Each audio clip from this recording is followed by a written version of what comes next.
এই মৃত্যুর কারণ শুধু দুর্ঘটনার প্রশাসনের গাফিলতি নয়, এর পেছনে আছে 9,000 কোটি টাকার স্ক্যাম। 2008 সালে লঞ্চ হয় Noida sports city scheme.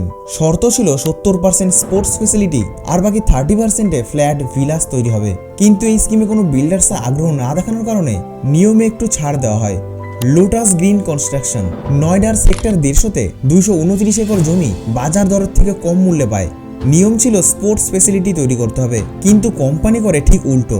229 acre জমিকে ভাগ করা হয় 24টা সেল কোম্পানিতে, যাতে কেউ হিসাব মেলাতে না পারে কিসের থেকে কি হয়েছে। স্পোর্টসের নামে পোস্টার ছাপানো হয়, গালফ কোর্সের স্বপ্ন দেখিয়ে বিক্রি করা হয় লাক্সারিয়াস ফ্ল্যাট। 2021-এ আসা সিএজি রিপোর্ট অনুযায়ী এই প্রজেক্ট শুরু থেকেই ডিজাইন টু ফেল, আর এর ফলে সরকারের লস হয় 9,000 কোটি টাকা।